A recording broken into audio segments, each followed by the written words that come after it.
All right. Hi, everybody. Ron Placone here, watching a fun special edition of Media Bites where I'm joined by some of my favorite TYT network folks. Mr. Dan Sparron of Truth Mashup. Hello, sir. How are you? I'm good, man. And of course, from the TYT community, Jeff Waldorf. Did I say your last name right? Yes, correct. Awesome. All right. I figured I would, but I wasn't totally sure. And first of all, it's good to see you guys again. I was actually sort of in your neck of the woods not too long ago. I was in Detroit, but we didn't get to hang out. I know it's sad. Next time you're here, we'll have to do something. Grab a couple beers or something. Yeah, Be what awesome. part of Michigan are you in?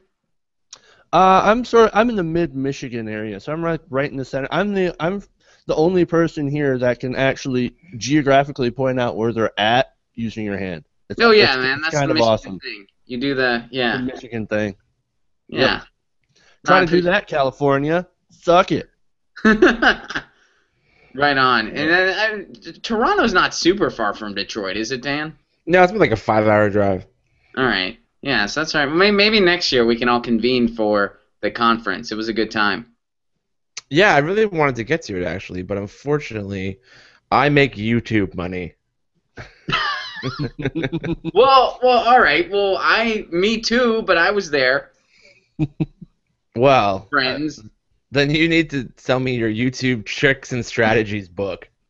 Exactly. Exactly. I guess it's the live performance thing. That's sort of what makes it happen for me these days. It's always, I do the things on YouTube and I get real passionate, but then it's just the telling jokes to drunk strangers that pays the bills for the most part. Super But inside baseball. yeah, As it what are should. you gonna do? But all right, so anyway, Iraq. I wanted to talk about this. We both saw the Russell Brand thing, and first of all, it's been interesting to follow. The U.S. is again trying to go into Iraq, or not necessarily go in, but there's this 300 posts, and you wonder what will that lead to. At this point, you wonder if any intervention will lead to anything positive. And recent history, all signs point to no. Meanwhile, you see these pundits on Fox News and in the media that are literally going out and making these claims that, like, ISIS is coming for us, like, oh, they're coming, let's bomb them, bomb them, bomb them. Meanwhile, this is totally a domestic thing over there. It's based on just disagreements, and it's based on religion. ISIS is this kind of militant group driving around, going after these small towns, and there's just no even comprehension of what is going on. It seems. Right. Right. Once again, it sort of shows how the media is trying to set up a bit of a narrative when it comes to Iraq. Iraq is one of those things where, I mean, they can use that to jump on the administration. It's really sort of Fox News being Fox News. And as far as the situation there, I mean, it's deteriorated, but that's because, I mean, we broke it, essentially. We went in there and we broke it. We broke their country and we messed it up. And this is sort of the fruits of our labor. This is sort of them reaping what we have sown. It's also amazing to me that you still have the people. It's like a reunion tour. It really is like VH1 remembers Iraq, and you have the same exact cable pundits and the same exact politicians, as if the first Iraq situation never happened, like as if nobody remembers it. And I think that's something that sort of startles a lot of like the rest of the world, that you still have guys like Dick Cheney and John McCain that are, trying to give their advice. And I'm not exactly sure like what Liz Cheney has to do, if it's like take your daughter to work day constantly in the op-ed section now, but something's going on there that I don't quite get either. So it's just an interesting, the whole thing has been, sort of sad in one hand, because you do actually have a serious issue on the other side of the planet that you are semi-responsible, and by semi I mean basically really responsible for. And at the same time, um, it feels like deja vu. It feels like Oh, big time. everything is happening all over again. Yeah. Yeah, it No, pretty no, much is. absolutely. This is sort of like history repeating itself.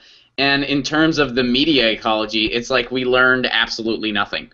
We've done all the same things. It's the same Paul Wolfowitz, all these people that years and years ago you were like, what are they doing? What are they saying? Why is this happening? And now they're hey, round two. You know, we've made worse sequels in the United States. Let's make this one. And it's Well, it's a scary trilogy because now. It's a really, trilogy. yeah. Yeah, you're right. That's true. This would technically be the trilogy, and it doesn't.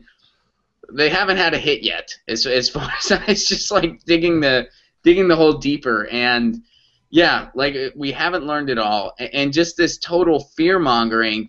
And I also feel like in terms of the corporate media in this country, there's almost this obligation where if you don't make it applicable domestically, they're just concerned the audience just won't tune in at all. I think it's a statement towards a lot of the isolationism that the corporate media really embraces and feeds. The interest that I have in this from the corporate media side of things is the real chicken and the egg situation, which is, are they just pandering to a base that already exists, or are they really having a reach or creating, new idiots, if you will? I mean, that's, I think, the scary thing is after 10 years, you can make an argument that MSNBC and Fox News have just pander to what's easy, and there's always going to be two fringes of politics that will be hungry and throw money at you for like whatever Bill O'Reilly snuggie he's hawking this week, and that's always going to be an easy dollar. The question that still concerns me is how does that affect the actual middle ground? And then the second question to that, that I actually bring up a lot, which is what's happening here in Canada, which is we had our Fox News called Sun News Network start here, and it's got abysmal ratings. No one's watching it. It's failing miserably. Yet, because media lives in a bubble and pays attention to other media, it's still affecting our media cycle. It's still affecting the questions being asked. It's the same thing that you guys went through in the States in the in the 80s and 90s, which is the New York Times, they're left, and so you end up with this false balance. This idea of like, well, the Earth is flat, and here's a flat earther to tell us their side of the story, and that's what's really scary. Is it really relevant whether or not they're grabbing anybody in the middle? Because people who are watching and reading and paying attention to that mainstream media that we used to think wasn't so bad is still getting affected by their atmosphere, if you will. Yeah. No, I fully agree, and there are a lot of parallels there because a lot of people, I think, to attempt to answer that, even though it's a question that doesn't really have a direct answer necessarily, it's something to speculate. I think in Fox News's case, a lot of it is just, yeah, it's just kind of riling the base by trying to make just these absurd at this point's claim. I mean, if you look at the clip of Pirro, for instance, speaking on this, it looks like something out of the movie V for Vendetta. I mean, it's absolutely absurd to hint that, oh, yeah, they're coming for us. In a pickup truck? Really? I don't know. I don't think I buy that. Right, and you have to also look too at the reasons that they're trying to do all of this fear mongering. I mean, for one, it's obviously political. We know that Fox News is basically the political arm of the Republican Party. I mean, keep it real. You can't honestly look at the things that they say and be all like, they're completely unbiased. What are you talking about? There's that political incentive in order to blame Obama. Later in the interview, or I'm sorry, later in the segment, she went through and started talking about how President Obama is absolutely, his feckless foreign policy and how he's put us all in danger because, they're sitting there, they're sharpening their knives while Obama's basically running around like a chicken with his head cut off. It's essentially the way that she's trying to paint him on foreign policy. And so, you got to look at the political aspect, but you also, I think, have to look at the monetary aspect of why corporate media is sort of drumming up, doing this drumbeat to war with, to going back into Iraq and doing our, trying to repeat our greatest hits, essentially. And that's media consolidation. I mean, you've got, 3 or 4 major corporations, major companies that own, like, what is it, the percentage, like 90, 80, 90% of our media, something around there. Yeah. And you've got to look at the vested interests that are tied in with those media corporations. They're all out to make a buck. And what is one of our number one exports? War. Yeah. Well, yeah, especially, I was going to mention, we mentioned Dick Cheney earlier, and of course there's the whole, like, well, Halliburton's in bed there, they're all in bed there, they all benefit from war, so, let's bang the drums as hard as we can at whatever we can. hmm And going back to your point, trying to make this domestic so the Fox News audience will start foaming at the mouth and going, yes, yes, war, let's go to war. Yeah, let's elect more Republicans so we can go back into Iraq, or try to scare President Obama into going, oh, maybe I should send more people into Iraq, or else, because Fox News is making fun of me, and we all know, or at least I would hope that we all know, that President Obama is a little bit scared of Fox News and about what they say about him. Well, what bothers me too the most about that is that, this is, when you look at recent years, it's like Obama's doing the total opposite of what he was elected for. People wanted less war, not more. They wanted, and especially in regards to media, this guy promised to protect the open internet, and look what's going on now. Like, just all these key issues where we're going so far backwards, and it's I don't know. Quite frankly, I find the whole thing disturbing. When I saw, like, I get it, it was 300 people. It's not like he sent in an entire, huge military strike or whatever. But, it starts there, and we're at a point where we have to wonder, will any intervention do anything positive? Probably not. Meanwhile, this discussion didn't even happen. Right, and we're also at the point where, saying things don't exactly mean exactly what they say. Like, no boots on the ground means 300 people on the ground. Right. Like, we're getting to the point of where, nothing is as it seems. And as far as what can be done, what this will actually do, it's not going to do anything. Like, and here's the thing about it, and you can call us isolationists if you want, but at this point, I think you're beyond that, though, guys. What other option is there? I mean, we go in once to make it worse. So what makes us think that going in again, no matter how many numbers of quote unquote advisors we send, is actually going to do anything? It's not. And there's just no way that we can fix this situation, especially when it comes to, Judge Janine or whatever her name is, saying bomb them. Obviously, that's the only thing that we should do or can do, is just bomb them. No, that's not going to do anything either. It's going to create more terrorists. There was a poll, though, in the New York Times where 56% of the people, I believe, around that number, right, wanted to do drone strikes there.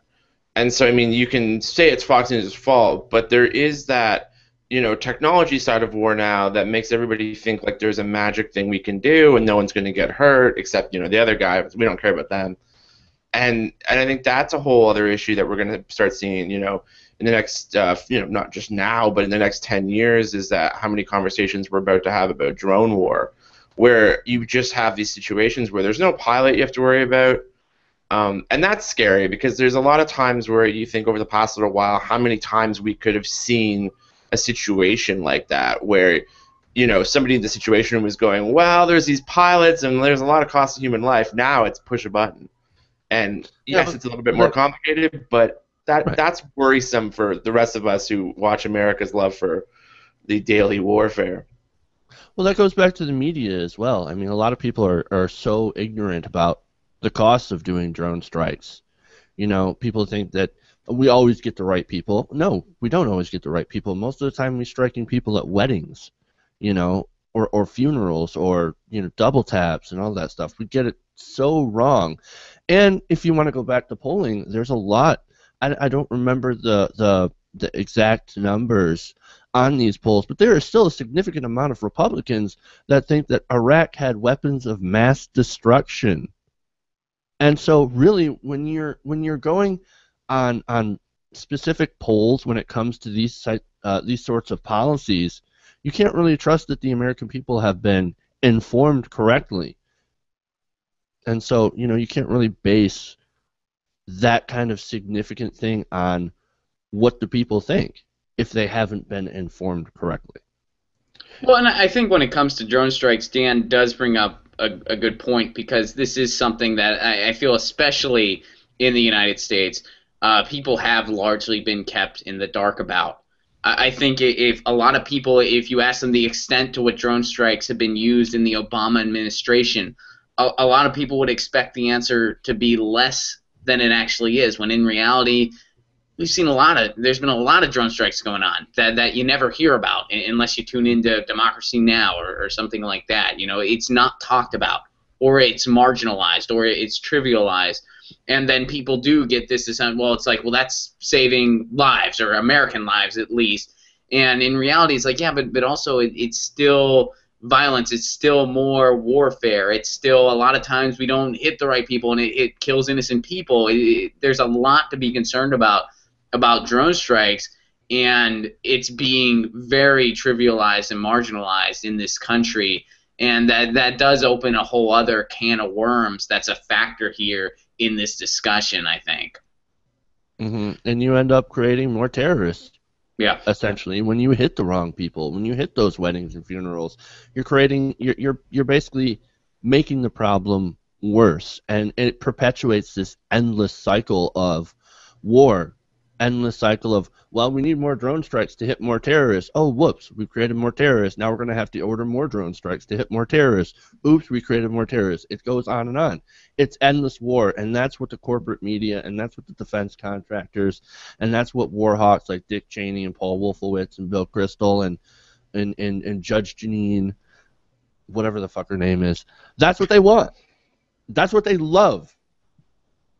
I think the scary part for folks that aren't, in your country, who are coming from outside, watching everything like, in the snow globe, are that the idea is, that every time you guys have an election, we just all hope the Democrats win, and we know they're still going to do the drone strikes. Obama's drone more than Bush, but at the same time, like in the last few years, it's sad where the bar is at for an American leader. But you look at all of the confrontations, and you just wonder how ridiculous the world's geopolitics would have become if you had Romney in the White House, if you had somebody, and Romney even, is a lesser, crazy that the Republicans put forward. He's a northerner with, who put through healthcare. So I mean, there is a base there that scares the living hell out of the rest of the world, and the Republicans, like Syria, how would they have handled that?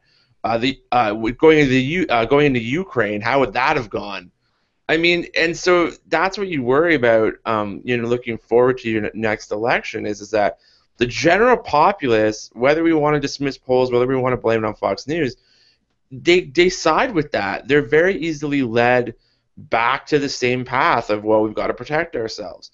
And I don't really what exactly we want to blame that on. We want to blame it on public education or whatever. But I mean, even you're joking tonight. We started this off with the sequel analogy and the trilogy analogy. But I recall being from outside of the States, obviously, and looking at the drum up and the lead up to the Iraq War in 2003.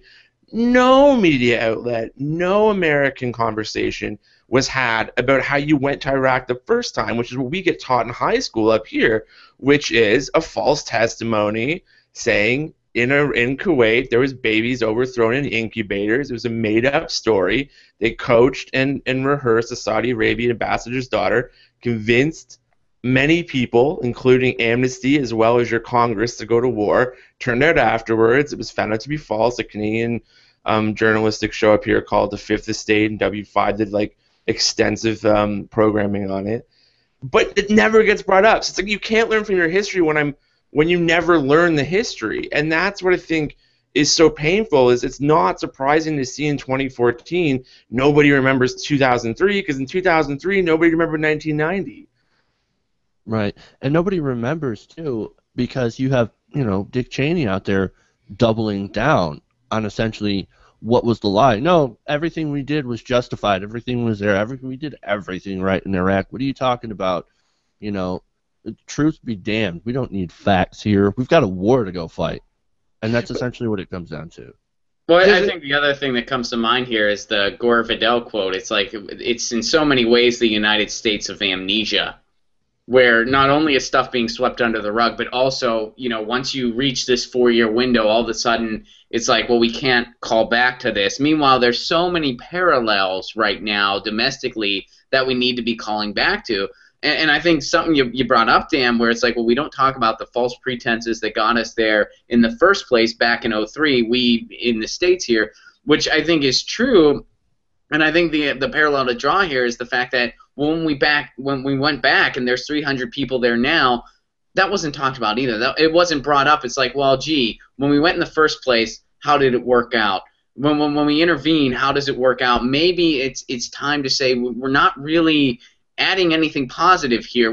ISIS, they're doing some terrible things to other people in that country. It's a terrible conflict. It's very sad, but in a lot of ways, every strike we have, that's going to make more terrorists. That's going to make more pain. That's going to cause more suffering.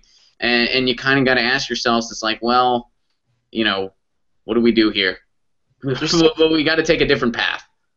Well, there's such a lack of knowledge in general, though, about other countries. Like, it is staggering the volume of incorrect quotes that exist now because of that lead up to the first war, the sequel, really, in 2003, right?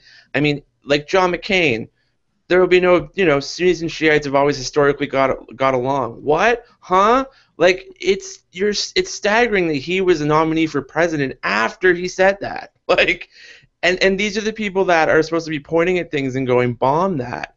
And I think that's what scares the rest of the world so much is that, listen, everybody's got the moral meter that goes, when do we intervene in something? When is the proper time to stop something? Whether it be, Rwanda or whether it be what's going on in the Sudan in the last while. Like, there are some serious conversations about when you should have legitimate boots on the ground or intervening in different countries. The problem that exists with the American last little strategy from so many of us on the other different parts of the world is that the mind-boggling errors, like just the idea of not understanding the people that you're about to invade, the idea that we found out later that, forget McCain thinking that they were going to get along, George Bush didn't even know what they were, right? And that's like, Sunnis and Shiites, what's the difference? Should I read something? It's just shocking. And I think that when your leaders, like when your top people in your country have that little knowledge, it's not that surprising that the people in the States aren't polling very well, if you will, on geopolitical solutions, ideas, the correct answers. We know this from Fox News, who gets polled constantly. Their viewers constantly have the wrong answers to all the questions. And, we can blame Fox News, but the leadership of the country is not doing much better. No, I think that's a fair point. I mean, I really, and that's why I feel like there was a bit of a preemptive nature here, and that's what bothers me. And I think that's kind of connected to what you're saying in a lot of ways, where it's like the errors that happen. It's one thing to say when is the point where we need to intervene due to world diplomacy, but then it's like, but sometimes we just jump the gun and errors occur. And I think it's like we pretty much just did the same thing to a smaller level right now. Yeah, I mean, sorry, Jeff, go ahead. Oh, well, I just wanted to add on to that point where, the errors in leadership and the general lack of knowledge Right. of the electorate. I think that's definitely, like, you could definitely draw. It's sort of like a circle. One feeds into the other. The lack of knowledge leads to us electing terrible politicians, and terrible politicians lead to more errors in the media, and it's just this circle. And how do you break that? It's a vicious cycle. And not only that, but I'll tell you the scariest thing about this, like watching Russell Brand as another person who's not from the States, but, goes there quite a bit, and you watch that kind of news, and, it's kind of, we chuckle at it. But recently on our show on Truth Mashup, we took a look at Justice Janine for something totally different. Fox News, just before the whole Iraq thing broke out, was just like constantly hammering the immigration debate. And we, of course, played a couple of her clips where she couldn't name the 3 countries that immigrants that she was scared of were coming in from. And she does that stereotypical, like, blather and gets herself into like this like Hulk Hogan-esque, tirade. and that's fine. But what's really scary is that we were looking at Bill O'Reilly, who then took it one step further and said, I'm going to boycott Mexico. Like, he always says he's going to boycott folks. So we did a little clip, and I was looking for this clip from a CBC interview he did. He did an interview with a woman from the CBC, Heather Malik. And in that interview in like 2003, this was going up to lead up Canada wasn't getting involved in Iraq, Bill O'Reilly straight up was like, we're going to boycott Canada, and it's going to hurt you like the French. And she's like, no, sir, I don't think you're going to boycott your largest trading partner. And Bill O'Reilly's like, we're going to do this. And just like we hurt France, because the Paris Bureau of Business said we cost them billions of dollars. Of course, that doesn't exist. And there was a great CBC hour on like Fox News, and I remember watching that when I was just in college, started out college, and thinking like, wow, how bad are things going to get? And they got worse. Like now people are like, well, Bill O'Reilly's kind of like the sane voice on Fox News, and that makes your head explode. Like making up stats, pulling things out of your ass. Now is not even the bar for bad journalism. Now it's Janine just like having a complete network mad as hell moment, stomping on the table, and that I think is scary, because right now we're gonna look back at this conversation and Sally probably think, oh man, we didn't realize how bad it could have got. And then there's actually like her playing with toy drones, Don Lemon style. So it really is a scary, Patty Chayefsky wrote Network in like '76. And Sidney Lumet, before he died, said, you could not write that news satire now. Like, I don't know what you would write. Yeah. And I think that's scary.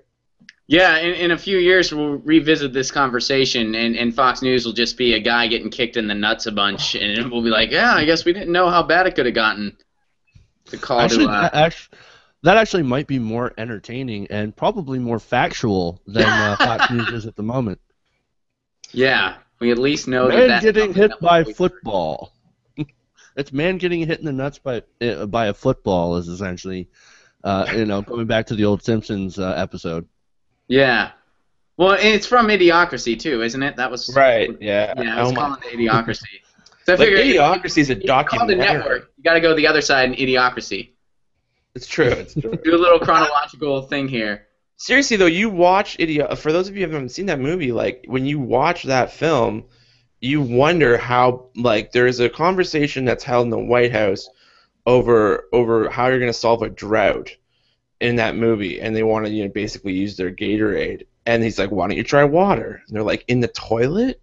And that's like I feel where cable news is almost already there. Like that movie was only made in 2005. It was supposed to be like down the road a long way. But we're like this second round of Iraq war conversations in the last decade makes me think we're very close to like the Brondo conversation happening live on CNN. Jeez. Yeah. It's frightening. Yeah, no, it is frightening, and it'll be interesting to see how this all unfolds. But so far, it's been very disheartening. When the only person holding stuff accountable is a British comedian, and nobody seems to be having productive conversations around Iraq. Even in the main corporate media, when they offer quote dissenting views of should we be doing anything, it's really just it's kind of a more web of fear-mongering, because their argument is like, well, I don't know if Syria or Iran is on our side. It always comes back to this whole kind of domestic good versus bad, black and white type thing, and there's no substance to any of that. And that's supposed to be our well-rounded perspective on what's going on with this conflict. And what's even, let's add another layer of onto this pile, which is 10 years ago we didn't have the intense, breakdown of our print media.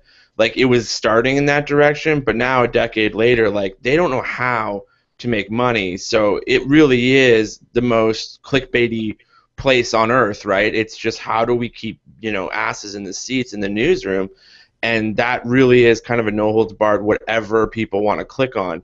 And so we've seen our news, if we could even believe it from that, not just get dumber in the sense of Judge Janine pounding on a table, but also, international bureaus be cut. And in times of war, those kind of people are necessary to give you context and say, no, Iran and Syria aren't the worst thing. Well, there is a problem here, but this is why they're not Satan incarnate.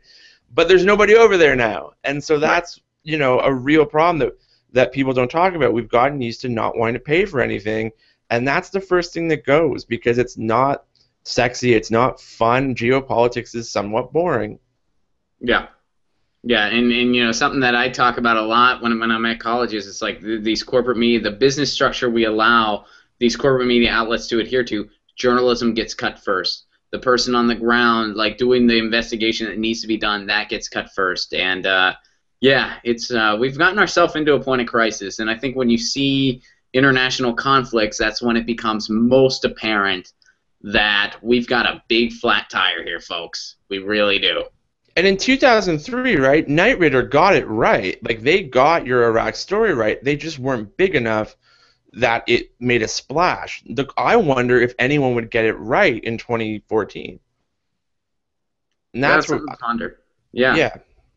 Well, guys, I think we should wrap up here, because admittedly I wouldn't mind catching some of the World Cup, but thank you so much for joining me. Dan, of course, go to truthmashup.com. Check out Dan's stuff. Check out their YouTube channel. And Jeff, do you have a panel tonight? Is there going to be a TYT community panel? Yes, there will. All right, and then so it's 9 p.m. Eastern, right? Yep, 9 p.m. 9 p.m. Eastern. TYT community is who's on the panel tonight, man? We're still finalizing that. Still seeing. It might just be me by myself doing a solo show tonight. So we'll see. Puppet. We'll see. Yeah. I could always do that. Bring in some old footage. Jeez, all right, buddy. Well, I'd say I'd jump in, but I got a gig tonight, so unfortunately I can't be there. Is that TYT community is a volunteer-only panelist. So if people do have lives that go on the show. So if they might be busy at some nights, so sometimes might have to go it alone, but still gonna have some great stories and great content to talk about, even if it's just me opining by myself. So and I was well, guys, thank you so much. Let's do this more often. For everyone tuning in, this is Media Bites here on Ron Placone here. Check out Truth Mashup. Check out TYT Community. And, we're going to sign off here. We should do this more often, guys. It's been real. Thanks, Ron. All right. Have a good weekend.